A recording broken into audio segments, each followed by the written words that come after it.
Alhamdulillahi Rabbil Alamin, wassalatu wassalamu ala ashrafil mursalin, Nabiyyina wa maulana Muhammadin wa ala alihi wa sahbihi ajma'in. Wa ashhadu an la ilaha illallah wahdahu la sharika lah, wa ashhadu anna Muhammadan abduhu wa rasuluh, sallallahu alaihi wa ala alihi wa sahbihi wa man tabi'al huda ila yaumiddin. Alhamdulillah, puji syukur kita haturkan kehadirat Allah Subhanahu wa taala pagi ini di Masjid Besar Sleman Kota. Allah kumpulkan kita dalam rangka untuk belajar bersama. Semoga Allah jadikan forum ini sebagai forum yang barokah. Allah turunkan rahmat dan kita bisa pulang mendapatkan maghfirah darinya. Kita mau mempelajari firman Allah Subhanahu wa taala di surat Ali Imran ayat 185. Bagi Bapak Ibu yang sedang membawa mushaf, bisa dibuka surat Ali Imran ayat 185. 4 pesan yang diberikan oleh Allah Subhanahu wa taala bagi umat manusia, bagi para hambanya, berkaitan dengan bagaimana akhir dari semua kehidupan ini. Karena seorang hamba ketika diingatkan dengan akibat dan dampak dari sebuah perbuatan, maka dia akan bisa membangun kewaspadaan. Kita baca ayatnya. Allah Ta'ala berfirman, kullu nafsin dha'iqatul maut wa innama tuwaffawna ujurakum yawmal qiyamah wa udkhilal jannata faqad faz wa mal hayatud dunya illa mata'ul ghurur. Ada 4 pesan dalam ayat ini berkaitan dengan bagaimana hakikat dari kehidupan dunia dan ujung dari semua kehidupan itu. Di surat Ali Imran ayat 185. Pesan yang pertama adalah kullu nafsin dha'iqatul maut. Setiap jiwa, setiap yang bernyawa pasti akan merasakan kematian. Pesan yang kedua, wa innama tuwaffawna ujurakum yaumal qiyamah. Dan balasan untuk kalian hanya akan dipenuhi besok di hari kiamat. Pesan yang ketiga, faman zuhziha 'anil nar wa udkhilal jannata faqad faz. Barang siapa yang diselamatkan dari neraka dan dimasukkan ke dalam surga, dialah orang yang mendapatkan keberuntungan yang sejatinya. Pesan yang keempat, wa mal hayatud dunya illa mata'ul ghurur.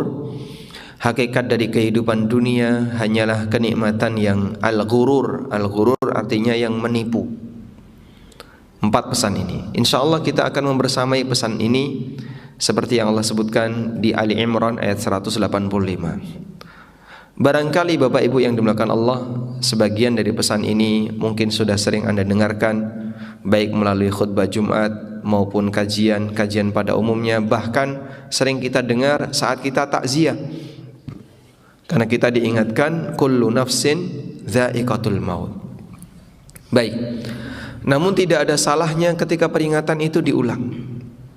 Sebab yang namanya ilmu ketika diulang tetap dia memberikan ilmu yang bermanfaat. Makanya Nabi SAW ketika menyampaikan sebuah pesan itu seringkali beliau ulang. Terkadang diulang 3 kali. Bahkan tidak hanya itu, beliau ulang di beberapa kesempatan. Sekarang sudah disampaikan, besok disampaikan lagi, padahal kemarin sudah disampaikan. Sampai ada sebagian di antara sahabiyat yang hafal dari Rasulullah SAW 1 surat karena bermodal mendengarkan ketika khutbah Jumat. Rasulullah SAW ketika khutbah Jumat itu sering mengulang surat Qaf. Sampai ada sebagian sahabiat yang mengatakan, ini sahabiat ya, sahabat wanita, ma hafidtu surat Qaf illa min fi Rasulillahi sallallahu alaihi wasallam hina yakhtubu 'alal mimbar yaumal jum'ah. Aku tidaklah menghafal surat Qaf kecuali melalui lisan Nabi sallallahu alaihi wasallam ketika beliau berkhutbah di hari Jumat.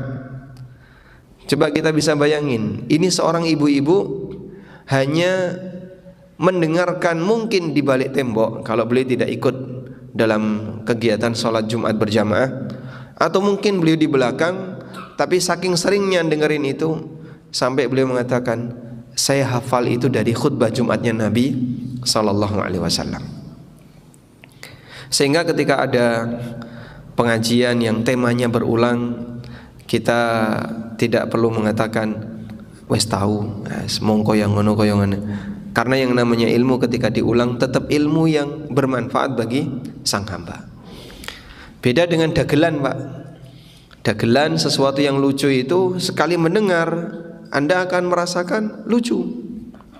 Begitu kedua kalinya wes jelek, biasa.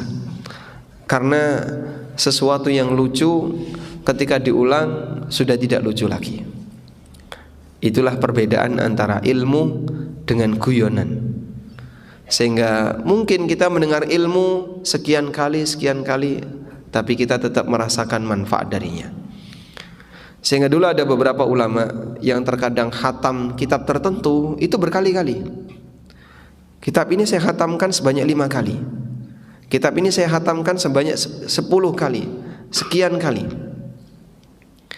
Ada satu kitab yang cukup tebal ya, isinya tentang sejarah. Siyar A'lamin Nubala. Mungkin Anda pernah mendengar salah satu di antara pengajar di Masjid Nabawi, dan beliau sering ke Indonesia, Dr.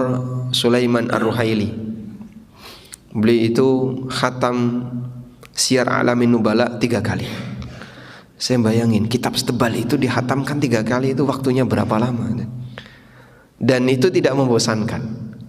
Oleh karena itu belajar kalaupun berulang, termasuk ketika kita Ramadan, khatam Quran berapa kali? Ramadan sekali, walhamdulillah. Nah, ada yang bisa khatam 2 kali, bisa khatam 3 kali, tapi kita tidak pernah bosan ketika membaca ayat yang sudah berkali-kali kita baca.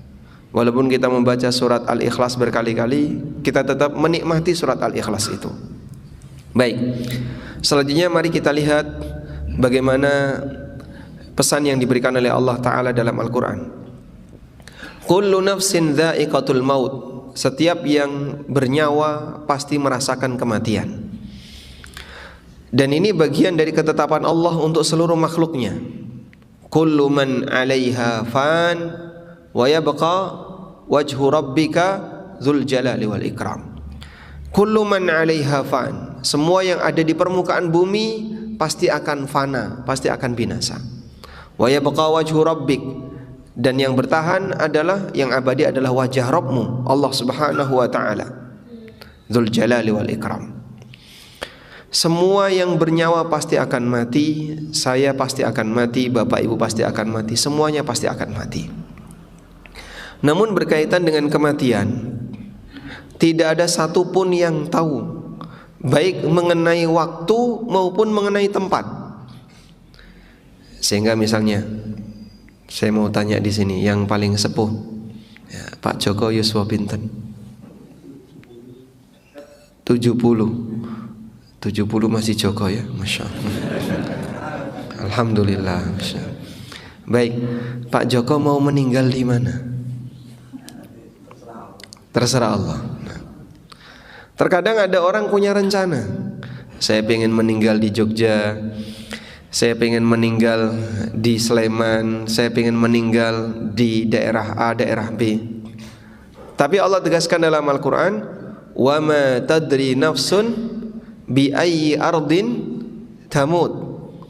Tidak ada satupun jiwa yang tahu di mana dia akan mati. Tempatnya saja nggak tahu, apalagi waktunya.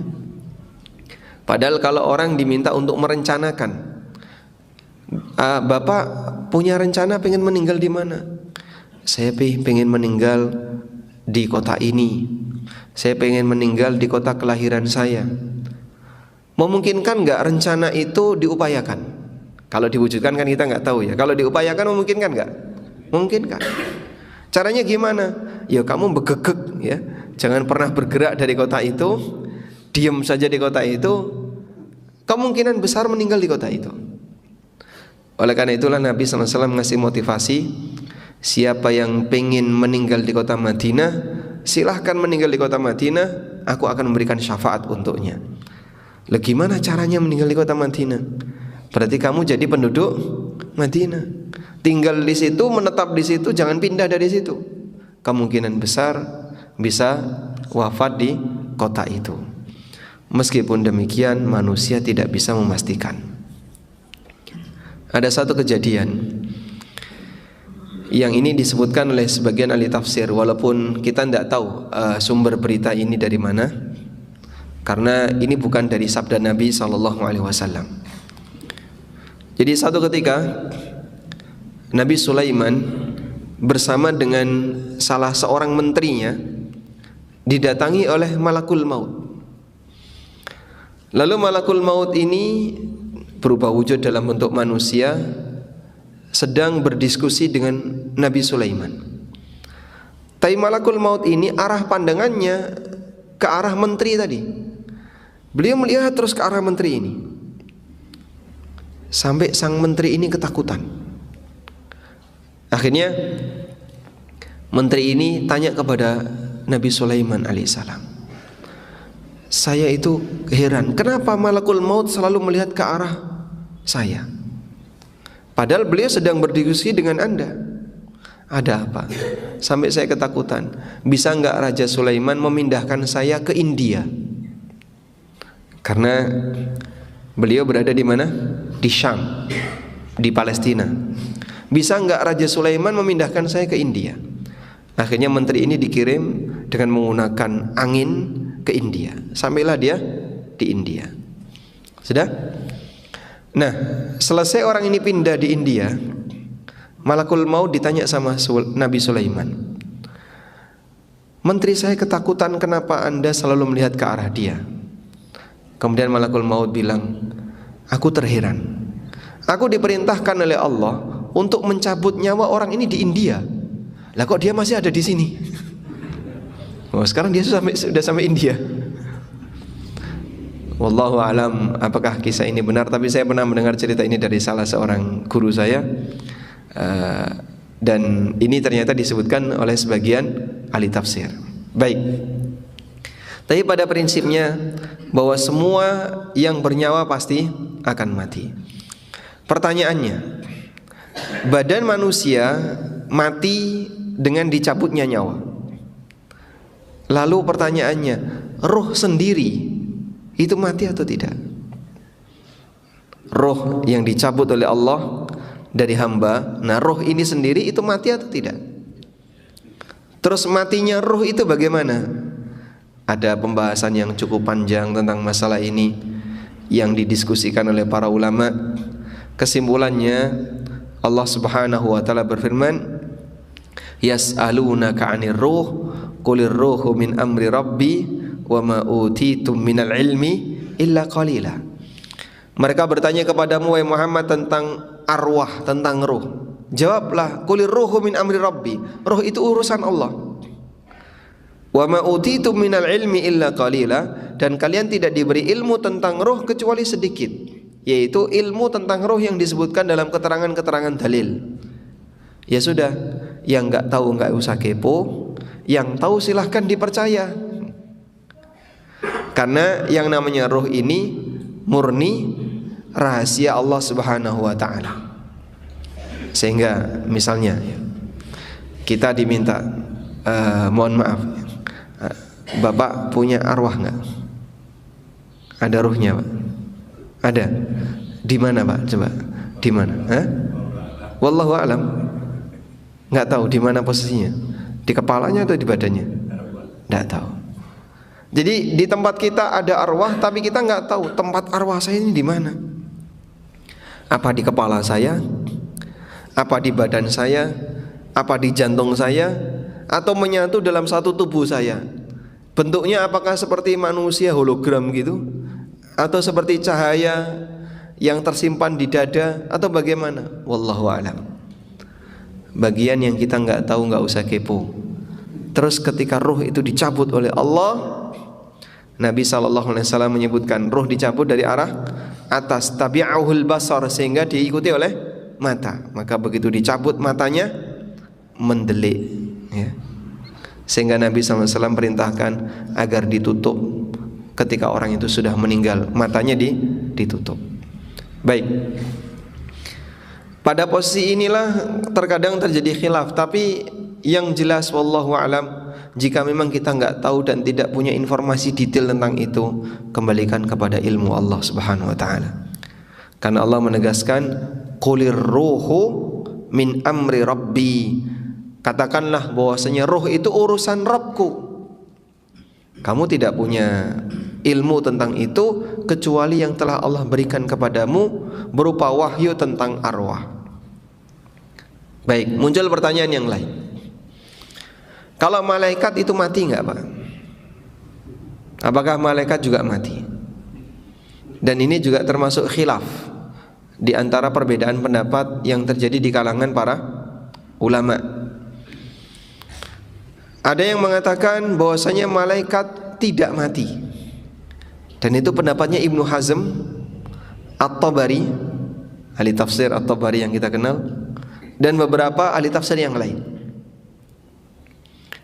Yang kedua mengatakan bahwa malaikat mati.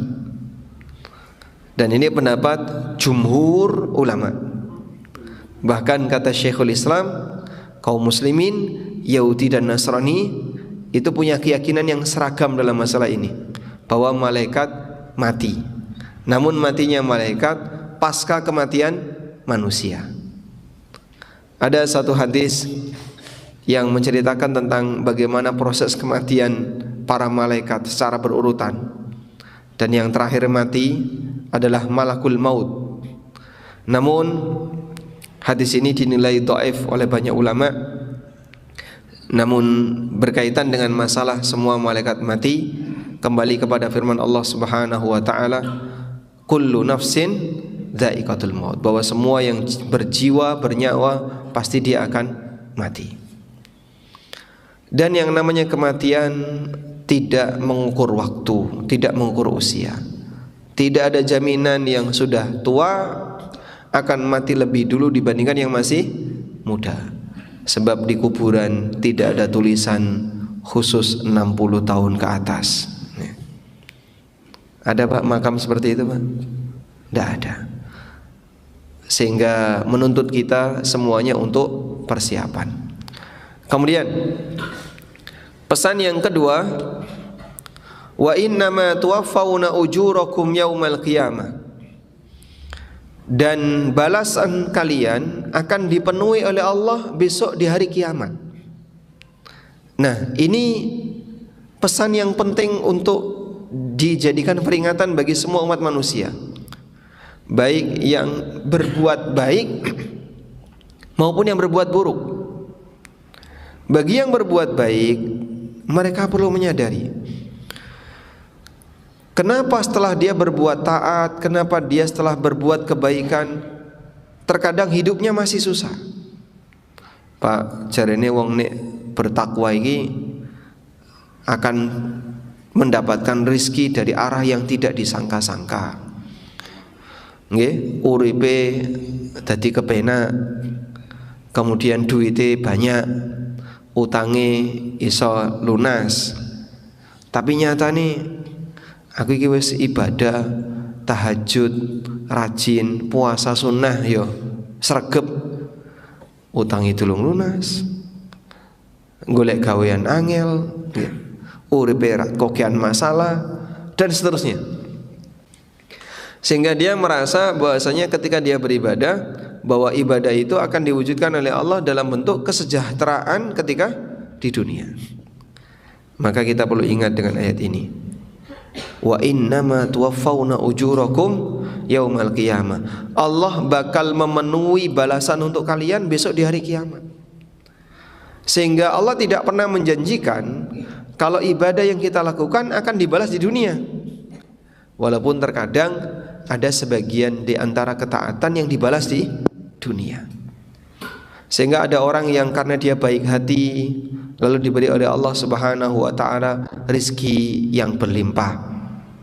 Ada sebagian orang karena dia rajin ibadah lalu dibalas oleh Allah Subhanahu wa taala, dia diberi jodoh yang lancar, misalnya keluarga yang baik, anak-anak yang baik, dan beragam yang dialami oleh hamba. Namun semuanya kembali kepada kehendak Allah. Tapi yang lebih penting bagi kita adalah bahwa saat kita ibadah, niat utamanya apa, Pak? Golek sangu akhirat. Niat utamanya adalah bagaimana agar kita punya bekal untuk bisa bahagia di akhirat. Sebab negeri akhirat itulah yang Allah Subhanahu wa taala jadikan sebagai puncak balasan. Maka kita tidak boleh berpikir bahwa setiap ketaatan yang kita lakukan balasannya harus ketika di dunia. Demikian pula ketika kemaksiatan yang dilakukan oleh hamba, balasannya juga belum tentu Allah berikan ketika di dunia. Dalam arti begini, ada nggak Pak orang dolim yang sampai mati belum dibalas? Ada? Banyak sekali. Contohnya sinten Pak? Contohnya siapa? Orang-orang Yahudi yang mendolimi kaum muslimin, orang-orang kafir yang menindas kaum muslimin. Bisa jadi Pak, ya, Perdana Menteri Israel misalnya, yang dia banyak bertindak jahat kepada umat manusia, tapi dia hidup sentosa, penuh dengan fasilitas, uripe kepena, semua dilayani. Tapi di saat yang sama dia penjahat dunia, ya. Maka yang namanya balasan itu tidak harus diwujudkan oleh Allah di dunia. Oleh karena itu, adanya kehidupan akhirat adalah bukti keadilan Allah. Jika tidak ada akhirat, berarti Allah tidak adil. Sebab keadilan di dunia belum tuntas.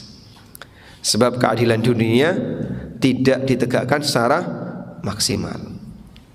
Koruptor sampai mati nggak ketangkap ada Pak? Ada? Dia menikmati hasil korupsinya dalam waktu sampai dia meninggal dunia, dan dia tidak pernah dihukum, tidak pernah diadili, tidak pernah ketahuan sampai mati. Tapi kita perlu ingat, urip ramong pisan, hidup tidak cuma sekali. Ada kehidupan yang kedua, di mana pada kehidupan yang kedua ini setiap hamba akan menghadapi hisab dan Allah Subhanahu wa taala akan memenuhi balasan. Nah, karena itu ada satu pesan yang pernah disampaikan oleh Hasan Al-Basri. Jenengan bisa tulis ya. Barangkali sudah menyiapkan alat tulis tapi rotok merem-merem saidek nggih.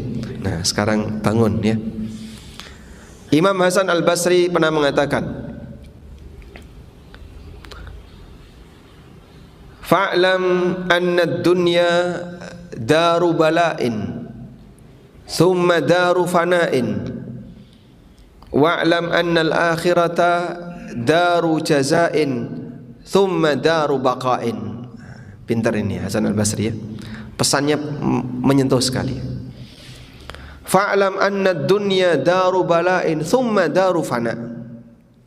Sadarilah bahwasanya dunia adalah negeri ujian, kemudian nanti akan binasa semuanya. Dan ketahuilah sesungguhnya akhirat adalah negeri balasan, thumma daru baqa'in, dan itu bersifat abadi. Wes ngerti Pak? Nggih, kita semuanya sudah tahu. Cuman ada renungan yang penting untuk kita lihat. Siapapun manusia, urip-urip enak Pak, saenak-enake urip pasti ada ujungnya. Walaupun orang itu menikmati hidup dengan penuh penikmatan, hidupnya sangat nikmat, pasti ada ujungnya. Kau tidak akan merasakan nikmat itu abadi. Ujungnya bisa jadi nikmat itu dicabut oleh Allah sehingga nikmat itu hilang, Atau bisa jadi nikmatnya masih, tapi orangnya nggak bisa menikmati. Duitnya oke, sugih, tanahnya ada di mana-mana, duwe lemah, duwe sawah, dhisik dadi lurah, duwe semah. Wah, masya Allah. Kabeh lengkap sudah. Semuanya punya dia. Tapi lumpuh, stroke, gula darah, apalagi asam urat, kolesterol, jantung, cuci darah, ginjalnya rusak, masya Allah. Meskipun dia punya banyak harta, bisa menikmati nggak? Nggak bisa. Mudah bagi Allah untuk membatasi kemampuan hamba dalam menikmati dunianya. Dunianya masih Pak, tapi dia tidak bisa menikmati. Duitnya oke loh Pak, raiso kaji. Duitnya oke, raiso kaji. Kenapa? Orangnya sakit-sakitan. Dhisik waktu masih muda dia sibuk dengan aneka kegiatan dunia. Tapi begitu dia sudah tua, fisiknya sudah lemah, baru ingat saya pengen munggah haji, tapi awakku wis ra iso. Lah dulu waktu masih muda Bapak kemana saja? Ini orang yang diberi oleh Allah harta, tapi hartanya tidak bisa dia nikmati karena Allah jadikan kemampuan dia untuk menikmatinya hilang. Nggih. Panganan enak ada di depan Bapak, satu gigi sakit saja bolong, rasanya pripun Pak? Ora sida enak. Makanan enak, wah iki seneng kabeh iki aku iki. Sariawan. Walaupun makanan enak tapi kita sariawan, rasanya gimana? Mudah bagi Allah untuk mencabut kemampuan manusia dalam menikmati hartanya. Walaupun harta itu ada di depannya, tapi dia nggak bisa menikmatinya. Baik. Demikian pula orang yang hidup nggak enak. Enak, tapi itu semuanya ada ujungnya. Walaupun hidup saya kok Pak, kalau saya perhatikan tuh enak terus Pak. Pertama ya, saya mendapatkan ujian ekonomi, golek gaweanku sulit rasanya. Yang kedua ujian keluarga, tegang sama suaminya, tegang sama istrinya, tegang sama orang tuanya, anak punya masalah, ini sakit-sakitan, yang ini kecelakaan, isinya hidup cuman nggak enak.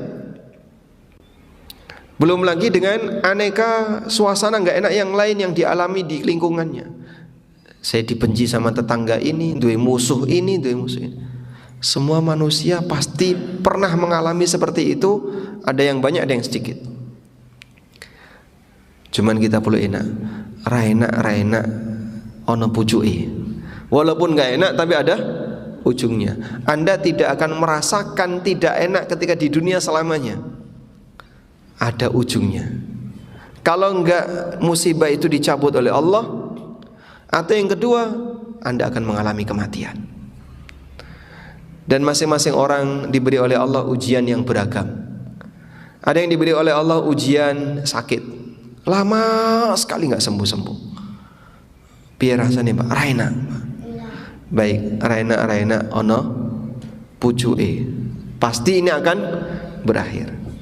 Ada orang yang diberi oleh Allah ujian berupa keluarga. Ada orang yang diberi oleh Allah ujian berupa ekonomi yang sempit. Ada orang yang diberi oleh Allah ujian berupa permusuhan dengan masyarakatnya. Dan aneka ujian yang lainnya.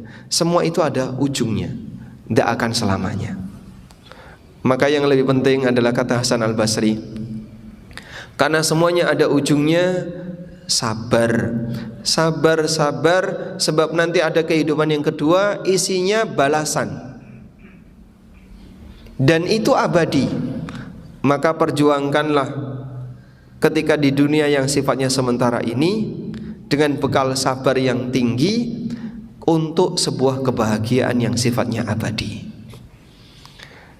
Sebab nikmat maupun musibah dua-duanya ujian.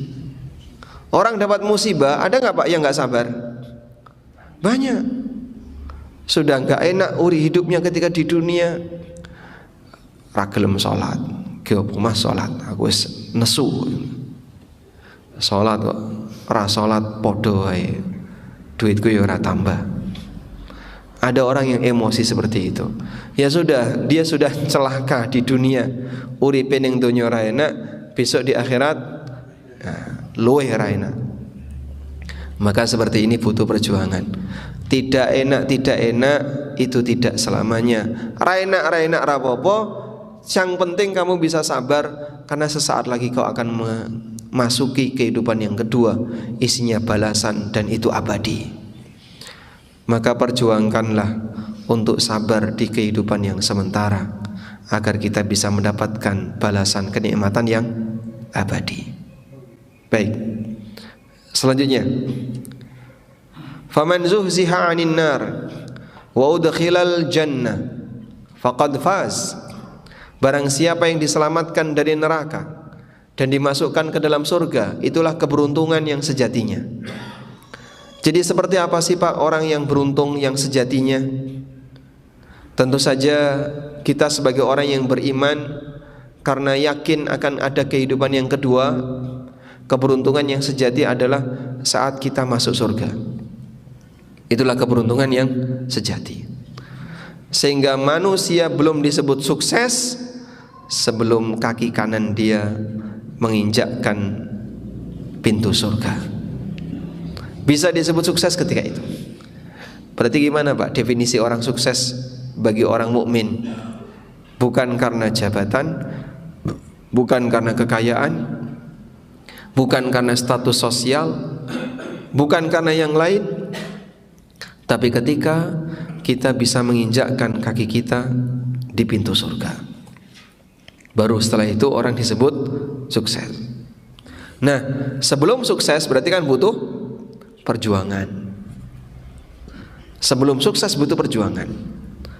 Sing sugih butuh berjuang, sing kere juga butuh berjuang. Pejabat butuh berjuang, rakyat juga butuh berjuang. Berjuang apa Pak? Selamatkan dirimu, karena nanti kamu akan menghadapi hisab. Dan pertaruhan apakah kamu sukses atau tidak adalah hasil dari hisab itu. Definisi sukses ketika kita berhasil saat dihisab. Baik, lalu apa yang bisa dilakukan oleh hamba ketika sang hamba ingin berjuang menuju kesuksesan tadi? Kita pasti akan mati. Balasan dipenuhi oleh Allah pasca kematian. Perjuangannya adalah sebelum mati. Gimana caranya kau bisa menjadi orang yang terbaik sebelum mati? Sampai kapan? Ujungnya kematian. Karena kita diperintahkan untuk jadi hamba sampai kapan? Selamanya. Wa'bud rabbaka hatta ya'tiyakal yakin. Sembahlah Rabbmu sampai datang kepadamu kematian.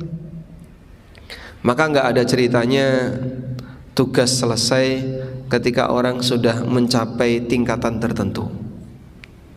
Masih banyak orang yang punya keyakinan manusia itu kalau sudah mencapai tingkatan makrifat, maka dia sudah tidak lagi wajib menjalankan syariat, sehingga boleh tidak sholat dan boleh maksiat. Besok di hari kiamat dia dapat nikmat. Kok enak? Tapi ada Pak orang keyakinan kayak gitu Pak. Sehingga mereka membagi manusia itu menjadi beberapa jenjang. Jenjang paling dasar itu namanya jenjang syariat. Di jenjang ini wajib menjalankan sholat, wajib menjalankan kewajiban, dan harus menjauhi larangan dan seterusnya. Itu jenjang syariat. Jenjang atasnya namanya jenjang thariqat. Ini kalau orang sudah menjalani suluk, riyadhah, ada ibadah khusus.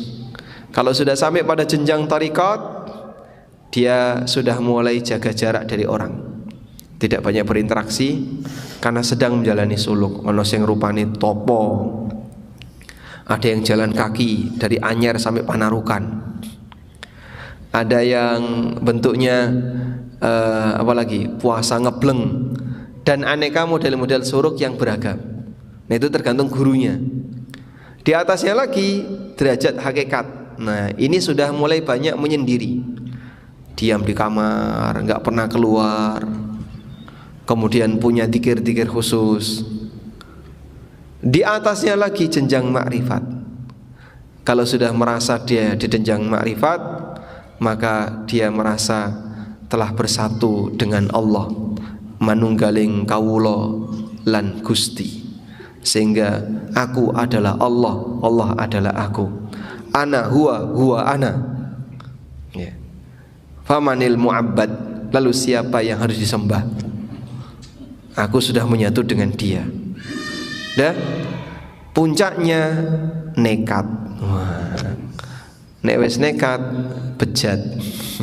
Akhirnya ra gelem salat, isine maksiat. Makanya kalau misalnya dijumpai, ini waktu salat kok orangnya enggak salat. Waktu salat orangnya enggak salat. Dan ternyata pembuktian itu banyak. Saya tahu yang bersangkutan tuh enggak puasa. Pas saat Ramadan dia makan di kafe. Dan orangnya sering khutbah atau sering ceramah di permukaan. Wah, dongone kadang dikai banyu didol, dikasih air dijual. Masya Allah. Itu karena dia punya keyakinan tadi. Dia sudah merasa sudah sampai makrifat, dan karena sampai makrifat, maka yang bersangkutan apa? Sudah tidak wajib menjalani syariat. Baik. Ini kesalahan besar. Kita semuanya diperintahkan oleh Allah untuk jadi hamba Allah sampai mati. Wa'bud rabbaka hatta ya'tiyakal yakin. Sembahlah Rabbmu sampai datang kepadamu al-yakin, maksudnya adalah kematian. Perjuangan kita itu. Dan siapa yang diselamatkan oleh Allah dari neraka, dimasukkan ke dalam surga, itulah keberuntungan yang sejatinya, baru didapatkan oleh sang hamba ketika hamba di akhirat. Kemudian bagian akhir, wamal hayatud dunya illa mata'ul ghurur. Dan hakikat dari kehidupan dunia hanyalah kenikmatan yang sifatnya menipu. Apa sih yang dimaksud kenikmatan yang menipu di situ? Yang dimaksud dengan kenikmatan yang menipu adalah semuanya pasti akan diakhiri, tidak ada yang dibawa. Walaupun diperjuangkan. Dhisik tak ewangi padu ya, Pak. Setelah padu berantem, dia dapat harta, mati. Sudah. Mati kabeh, wis ditinggal kabeh. Kata Al-Hafidz Ibnu Katsir, wa mal hayatud dunya illa mata'ul ghurur. Hakikat dari kehidupan dunia ini adalah kenikmatan yang menipu, tasghiran li sya'nid dunya wa tahkiran li amriha. Allah Subhanahu wa taala untuk hendak menunjukkan remehnya urusan dunia. Wa annaha dani'atun faniyah qalilatun zailah. Dunia itu hina dan sebentar lagi akan hilang. Qalilatun faniyah, sedikit dan sebentar lagi akan musnah. Tapi orang berantem untuk memperebutkannya. Ono sing rebutan minyak, ono sing rebutan emas, sampai mati-mati hanya untuk memperebutkan harta. Dan orang kafir hanya itu yang diperebutkan. Sehingga kenapa di sini perang demi minyak? Kenapa ini perang demi emas? Kenapa ini perang demi pengaruh dunia? Kenapa tegang demi ini demi ini? Semuanya hanya memperebutkan dunia. Oh, itu bisnis kelas internasional. Alhamdulillah kita nggak ikutan. Begitu kita nggak ikutan, saya lebih fokus apa yang bermanfaat bagi hidup saya. Karena ini semuanya pasti akan saya tinggal.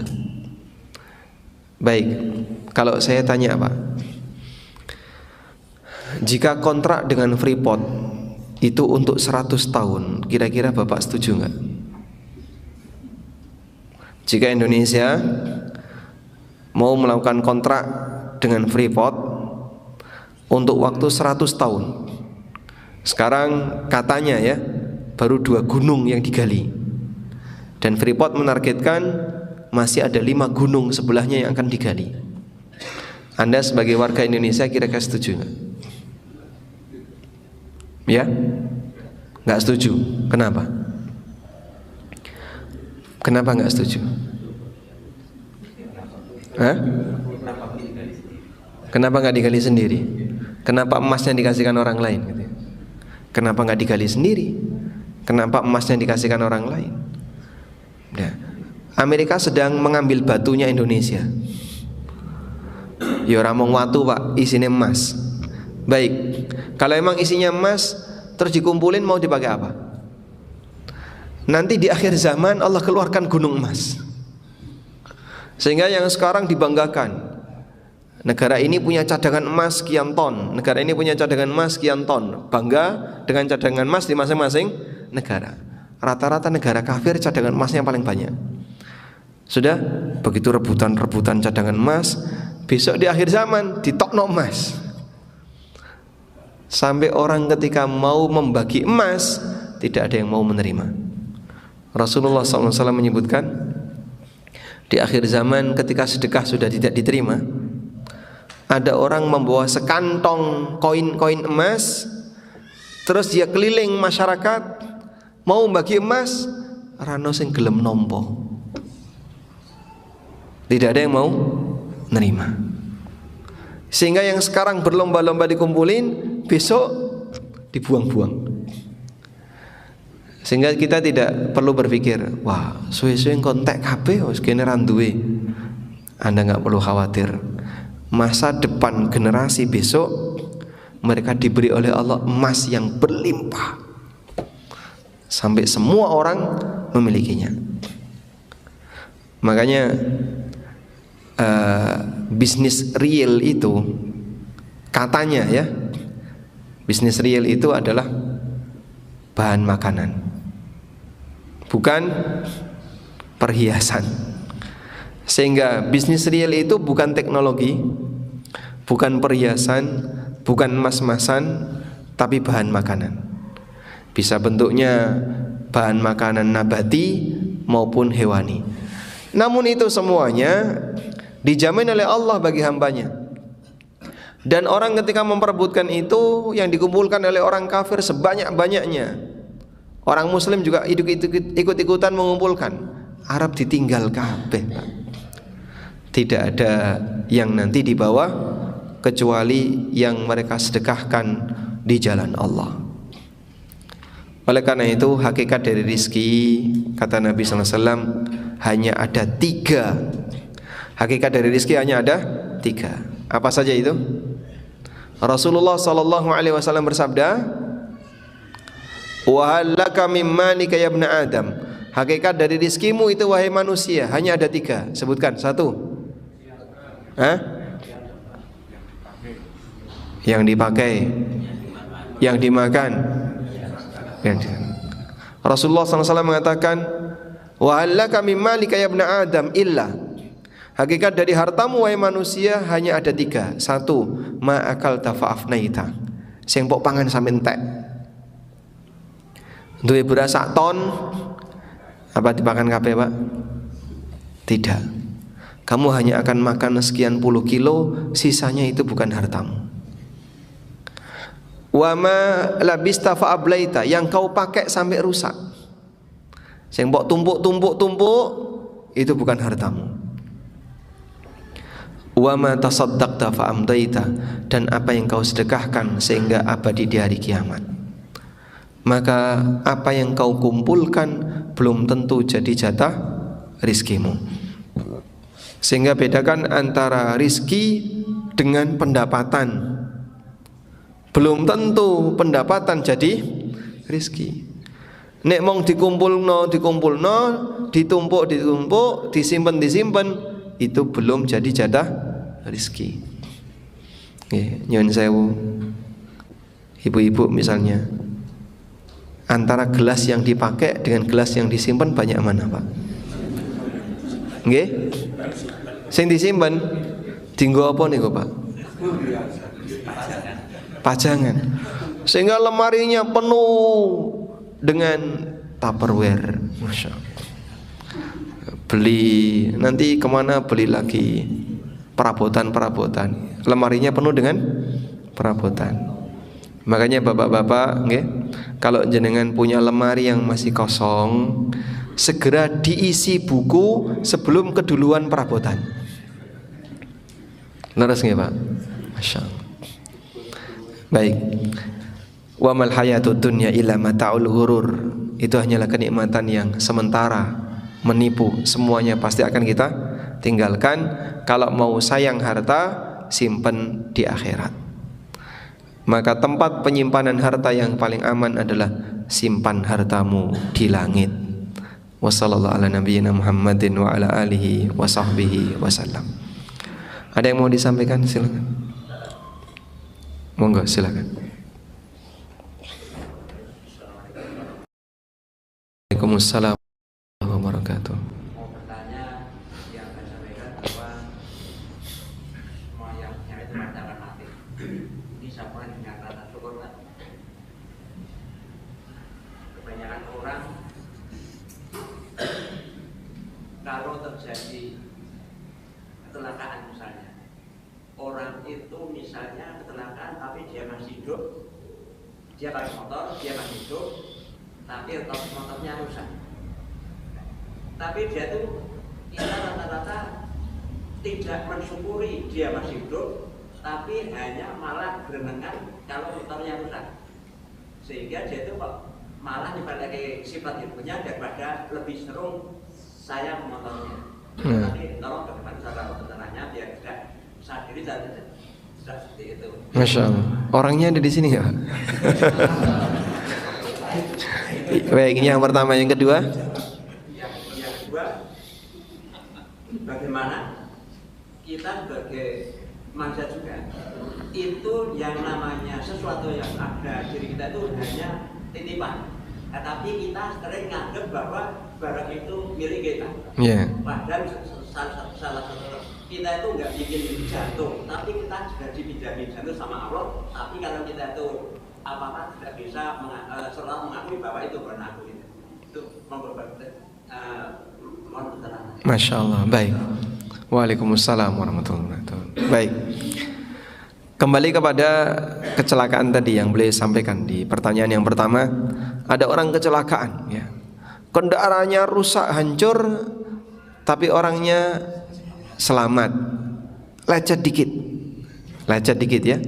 Padahal kendaraannya rusak. Kok bisa, Pak, seperti itu? Allah Maha Kuasa untuk menyelamatkan hambanya. Sebab yang namanya nyawa itu dijaga. Kalau belum waktunya mati, tidak mungkin dia mati. Saya punya jamaah di Jakarta. Beliau punya kafe yang sering diganggu preman. Jadi ada preman datang minta duit.